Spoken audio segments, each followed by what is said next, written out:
It's hard to find time to read in today's turbulent information craze, where young people are watching a YouTube video 1 minute and watching a Netflix show the next, where thoughts and emotions are spoon-fed to the audience, and where the lowest common denominator usually wins out.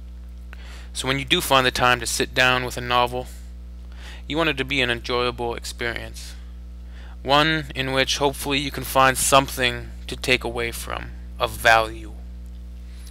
Not to say that this novel I am about to review is serious food for thought, but that doesn't mean that you have to turn off your brain while you're reading it. It offers a plethora of historical insight into those times, from the way people lived day to day to the political landscape of that time.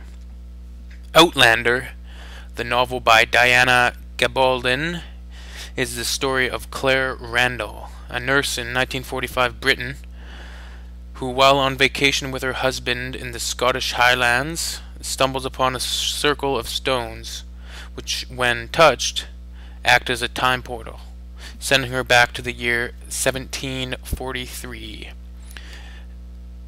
Now, the first thing that Claire comes across is a skirmish between Scottish Highlanders and some English redcoats.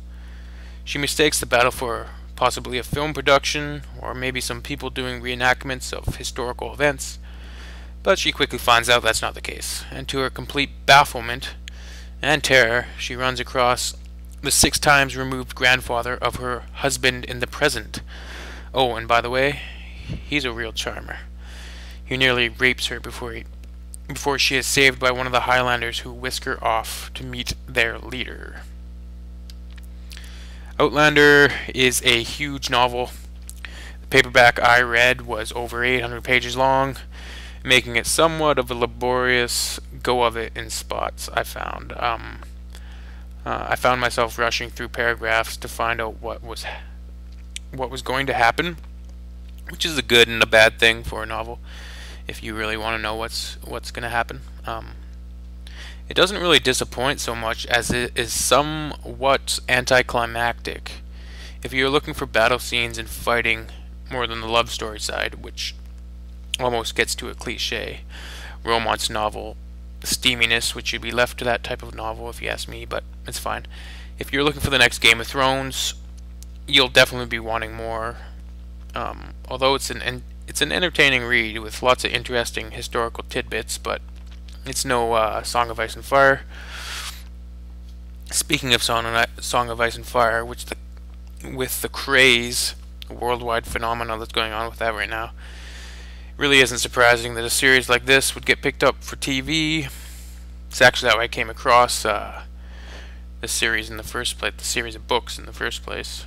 I didn't watch the show. I haven't watched the show, but I saw it, the commercials for it, and it seemed as if it was trying to cash in some way on the medieval setting type of show that's gained popularity since Game of Thrones came on in 2011, I believe. And I'm sure we'll see many more Game of Thrones imitators in the future, whether it be fantasy novels or television shows. So that's good and bad.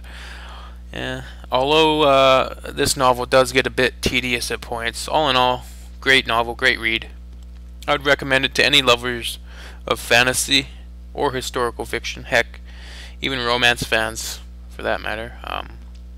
It's just a well-researched piece of fiction. You can tell this woman knows her history. I'll be continuing on to Dragonfly and Amber next. It's the next book in the series.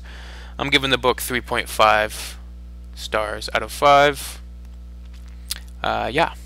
If you like this review, like, comment, whatever, subscribe, whatever all the crap that people say is. And, yeah. Request any other books you want me to review, anything like that. Any requests, let me know.